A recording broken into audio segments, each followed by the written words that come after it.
Assalamualaikum warahmatullahi wabarakatuh. Nama saya Laila Ayu Trisna, saya dari kelas 12 IPA 2. Saya di sini akan menjelaskan tentang Muhammadiyah sebagai gerakan tajdid. Istilah tajdid berasal dari bahasa Arab, yaitu jaddada, yang berarti memperbaharui atau menjadikan baru. Sedangkan dalam kamus bahasa Indonesia, tajdid berarti pembaruan, modernisasi, atau restorasi. Orang yang melakukan pembaruan disebut mujaddid.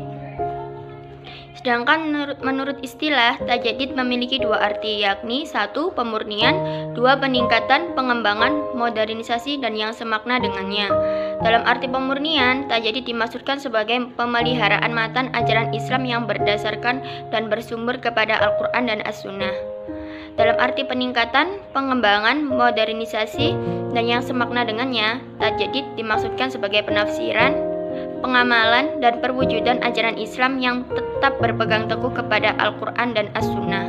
Untuk melaksanakan tajdid dalam kedua pengertian istilah tersebut, diperlukan aktualisasi akal pikiran yang cerdas dan fitri, serta akal budi yang bersih yang dijiwai oleh ajaran Islam. Menurut Persyarikatan Muhammadiyah, tajdid merupakan salah satu watak dari ajaran Islam. Rumusan tajdid di atas mengisyaratkan bahwa dalam Muhammadiyah, ijtihad dapat dilakukan terhadap peristiwa atau kasus yang tidak terdapat secara eksplisit dalam sumber utama ajaran Islam, Al-Quran dan Hadis, dan terhadap kasus yang terdapat dalam kedua sumber itu. Ijtihad dalam bentuknya yang kedua dilakukan dengan cara menafsirkan kembali Al-Quran dan Hadis sesuai dengan kondisi masyarakat sekarang ini. Pada prinsipnya, Muhammadiyah mengakui peranan akal dalam memahami Al-Quran dan Hadis.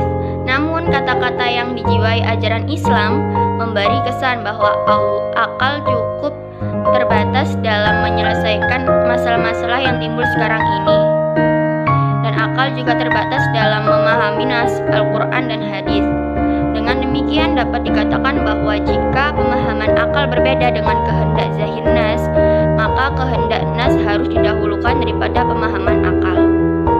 Sifat tajdid yang dikenakan pada gerakan Muhammadiyah sebenarnya tidak hanya sebatas pengertian upaya memurnikan ajaran Islam dari berbagai kotoran yang menempel pada tubuhnya, melainkan juga termasuk upaya Muhammadiyah melakukan berbagai pembaharuan cara-cara pelaksanaan Islam dalam kehidupan bermasyarakat, semacam memperbaharui cara penyelenggaraan pendidikan, cara penyantunan terhadap fakir miskin dan anak yatim, cara pengelolaan zakat fitrah dan zakat harta benda, cara pengelolaan rumah sakit, pelaksanaan sholat id dan pelaksanaan kurban dan sebagainya.